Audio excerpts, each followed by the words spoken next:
Okay. America, y'all had to see me. Y'all had to get used to this face. Ain't that what everybody say? Delete that. You get used to me. And you don't see him next year. Hey, I got a haircut, so now maybe I'll stop getting the occasional weird YouTube comment about it. In July of 2021, me and 4 friends packed into a car and drove 10 hours to Atlanta, Georgia for the Donda listening party. The Life of Pablo listening party at Madison Square Garden is the stuff of legend, and we thought that we were going to get the modern equivalent of that. Upon arriving in Atlanta, we checked into our Airbnb and rushed out the door to try to get some Five Guys before the show. After a quick snack, there we were at the Mercedes-Benz Stadium, and we couldn't be more excited. What we didn't know is that that album was very unfinished and that listening party would become the first of 3. The night was disappointing to say the least, and we ended up going to a Waffle House with the longest line that I've ever seen and paid parking. We then slept, got Dunkin' Donuts, and drove 10 hours back home. I went back to Atlanta last year and I actually got to see the city this time, and I promise you I had so much more fun. We drove a total of 20-something hours for a lackluster display of an unfinished album, and I wasn't even that mad at it. We got to be a part of Kanye history, and for me, that was enough. This, of course, is a parasocial relationship. While they get a bad rap, I do think that parasocial relationships can be beneficial to an extent. For young people, admiring someone that they see as talented might push them to further explore their own areas of interest. A parasocial relationship doesn't even need to be with a celebrity necessarily. It could be with your favorite character on a TV show, for example. Obviously, there's also the flip side where these kind of relationships can become very damaging. Part of why parasocial relationships are so powerful is that the person you admire isn't actually themselves. They're an idealized version that best suits what you're looking for in them. Unlike people in your real life, they won't argue with you and they won't let you down, except sometimes they still do.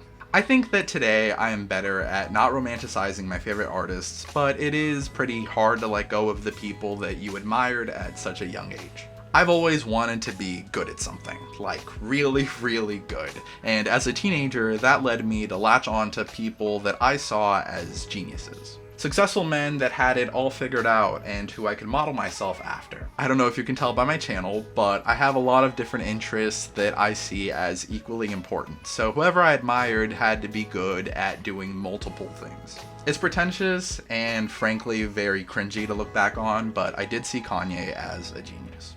I'm really outing myself here, but my first big exposure to hip-hop was through the musical Hamilton, which eventually led me to Chance the Rapper, which eventually led me to Kanye West.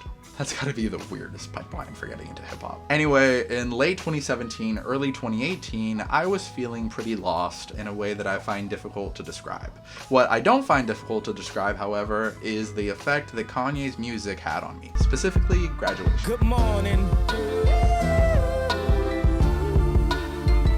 I remember laying in bed and staring at the ceiling, listening to Can't Tell Me Nothing, and feeling like suddenly everything made sense, which is a very 16-year-old way to feel. I think I saw in Kanye's music a form of self-confidence that I could project onto myself. The cocky college dropout broke the mold for what a hip-hop artist could be. Famously, at the beginning of his career, people always tried to put him in a box as just another producer, but this of course just fueled Kanye to make even better and better music. Kanye managed to be unapologetically confident while also talking about being self-conscious. Like, I got a song that's called Self-Conscious. When did a hip-hop artist ever make a song called Self-Conscious? You know what I'm saying? And then again, who can't relate to the everyday struggles that he was talking about on that first album? He bragged about his wealth while also talking about consumerism. Of course, Kanye would reach superstardom and push the envelope for what hip-hop could be time and time again. I always said if I rap, I say something significant, but now I'm talking about money, hoes, and rims again. While it certainly does not excuse his behavior, none of us can really understand what it feels like to be as famous as Kanye is and what that must do to a person. Hey, good morning, Kanye. Shut the fuck up. But then again, there are people just as famous as Kanye that do not go off spouting such horrible nonsense.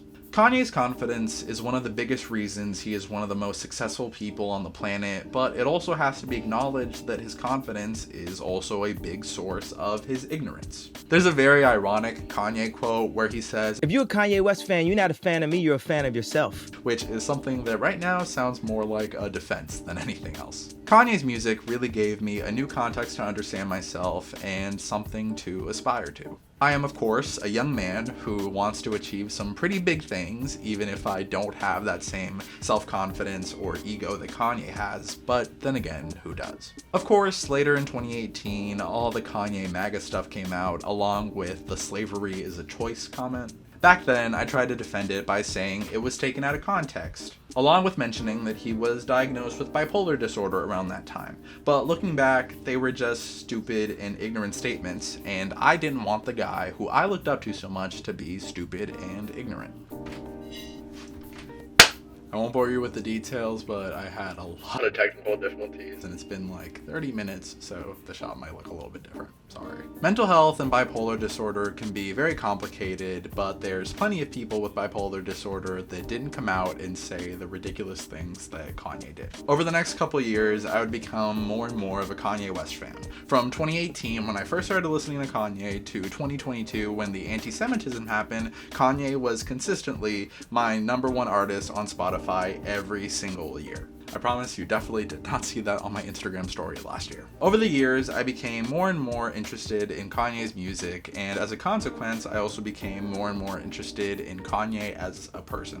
I love stories, and my favorite part about stories is always the characters. So it makes sense that when it comes to music, I would become attached to the characters represented by the artist. Runaway is my favorite song of all time, and I have forced so many poor souls to listen to the entire 10 minutes with me in my car. I am so sorry if I've done that to you. In 2019, I graduated from high school, and believe it or not, I was bumping Graduation. Very original. I even captioned my high school graduation post, "On this day we become legendary." That year, I ended up attending Kanye's weird opera thing in Miami. That's where he was silver. I'm sure you have seen the memes.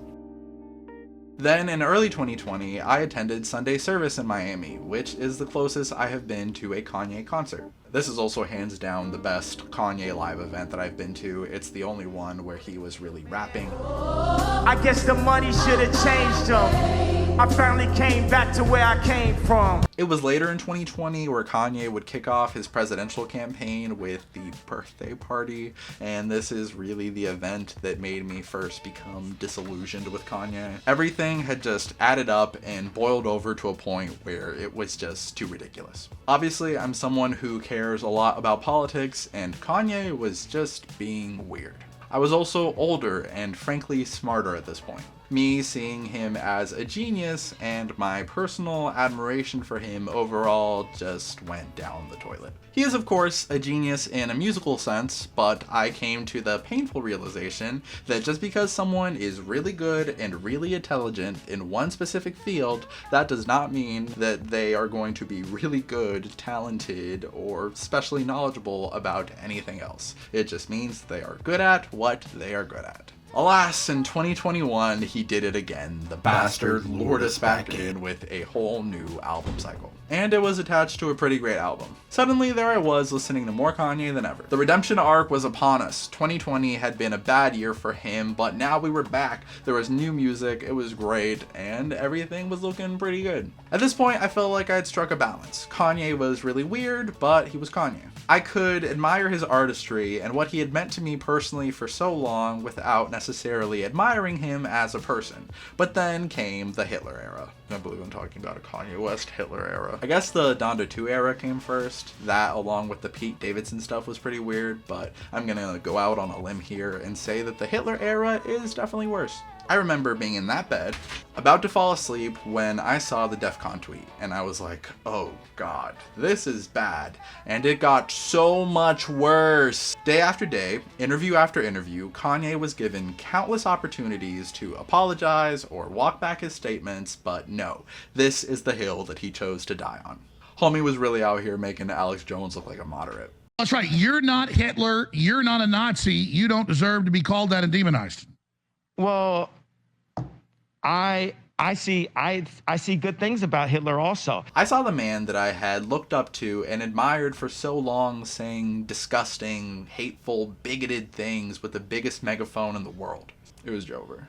My camera's in focus, right?